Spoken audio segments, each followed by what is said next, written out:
What's happening, gang? It's week 11 of the NFL season. It's the Gravy Gambles show with Alex and Pat. I'm at Alex J. Middleton on Twitter. Pat's at not Pat Dion, and you can follow Gravy Gambles at Gravy Gambles. All right, let's hop right into this. We are neck and neck, Pat. I have a half game lead thanks to a push I got earlier in the year. 16-13-1. You are 16-14. We went 5-1 combined last week, and you were 3-0. I was 2-1.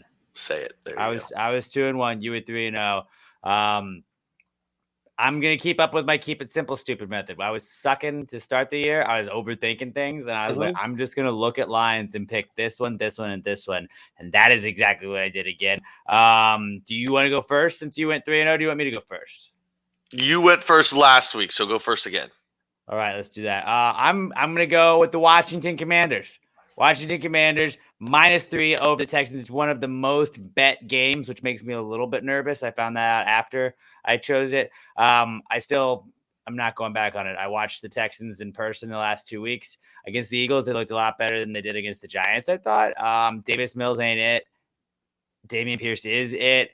I just don't think that. I think the Commanders seem like they have a little momentum. This is a letdown spot definitely for them, but I just feel like the Commanders are going to win this one by at least a touchdown. I feel like the Texans will kind of like keep it close. They always do seem to like kind of keep it close, it feels like. But I think the Commanders are going to pull away and win by at least a touchdown, lay the 3 points, take the Commanders -3. Then I'm going to go Eagles. The Eagles -7 over the Colts.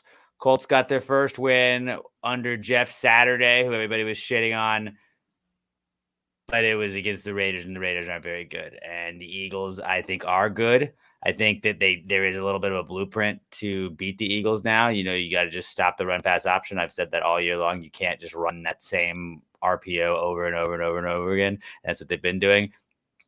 But this is a bounce-back game for the Eagles. This is not like the Colts are not for real, and I think the Eagles, this could just be a beatdown. This could be an absolute beatdown, like 41-14 is what I'm feeling from the Eagles. They're going to blow them out. They're laying 7 right here. I'm going to give the 7 points, take the Eagles -7 in that one. Yeah, and then the big scare going into it is just if Jonathan Taylor ran loose on them because they've been trouble stopping the run. But they just signed or traded for. They signed Linval Joseph and Ndamukong Suh in the last 2 years. Ndamukong Suh, that's it. Yeah. So don't know how much they're going to play this weekend. They're going to beat them. They're going to beat them hard. They'll beat them hard, and then the Eagles will lose the postseason like they typically do, anyways. But Eagles -7 is my second pick and my final pick. I'm just going all NFC East. I'm going Cowboys -1.5 over the Vikings. This line feels weird. The Cowboys should not be favorites in this. They just lost to the Packers. The Vikings have 1 loss. You smell that? Something smells fishy. Something smells fishy. And I feel like it's like a bounce back game for the Cowboys. Like the Cowboys are really good at like selling everybody on the Cowboys. And like this seems like a game where the Cowboys win this weekend. And then they're going to get the shit kicked out of them by the Vikings in the postseason. And we're like, oh, yeah, okay. That's the Cowboys we know. I just 1.5 -1.5. Like they should not be favorites. They should be underdogs. Here's the problem with that, though. I could see that game being with flex scheduling. Do we know for a fact that won't get flexed in the prime time? It would have already been flexed. Okay. Because I was going to say, Kirk Cousins. If it becomes a primetime game, don't bet him. Right. Which I'm not. But also, this is a good spot for me, too, because like if the Cowboys lose, like I'll just bet the Cowboys. You're okay with paying for the loss. If I jinx the Cowboys over and over, like, I'll just do it every week. I'm telling you this week. If they lose on Sunday, I'm betting them next week. I don't fucking care what the line is. Against the Giants, I'm betting them. You got to. I'm happy with the outcome. The Cowboys lose, I'm happy no matter what.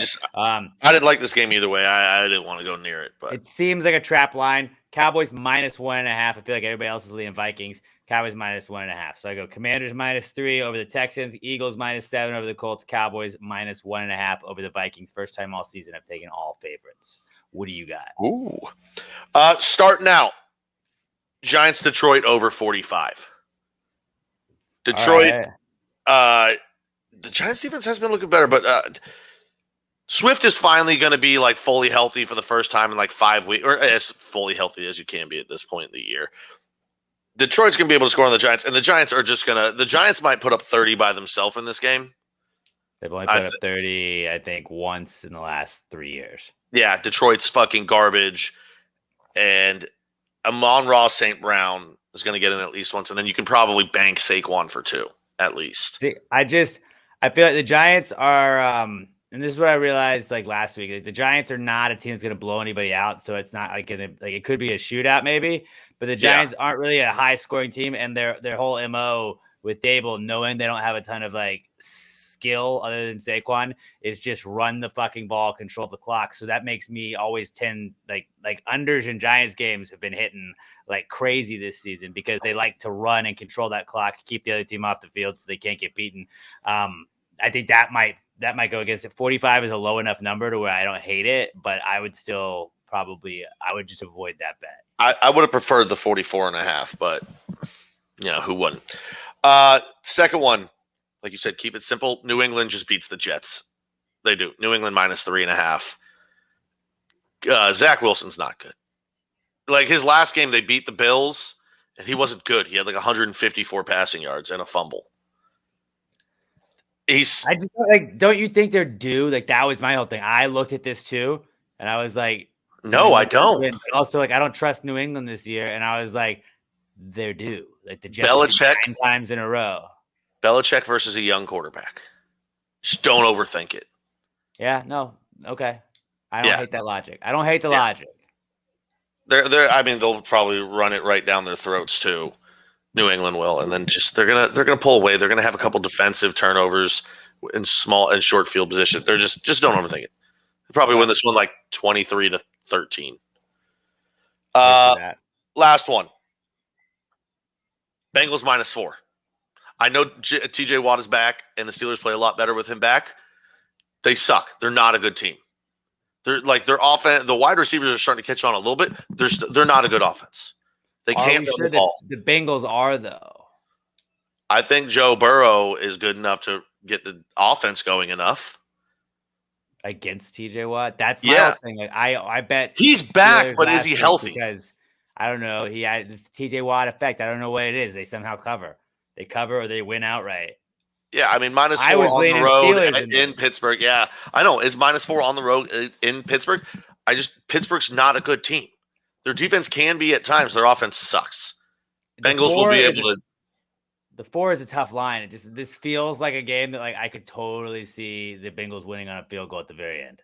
I'll just say I could see the push at like 17-13. I could see that too.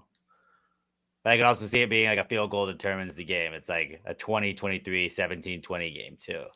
Yeah, it's just at least keeping it simple. Scrolling through the lines, saw that one, bam. Ring it up, make the money, go 3-0 again.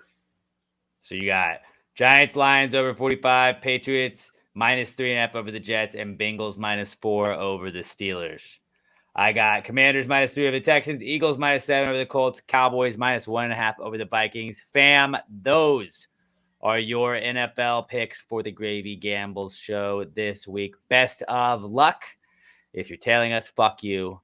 If not, and is that it? At Gravy Gambles, we don't just post football picks. We post all kinds of picks that we got all throughout the week. I've got some World Cup picks. I know you're watching the Friday version of this. Got some World Cup picks coming out. Some little juicy picks. Maybe you wanna bet some futures with me. At Gravy Gambles. Go follow us on Twitter. I'm at Alex J. Middleton. Pat's at not Pat Dion. Also, go follow Pass the Gravy Podcast at Pass the Gravy Pod. Best podcast in the world. People are saying that. And make sure you hit that subscribe button on our YouTube channel. Anything else? Nada. That's it.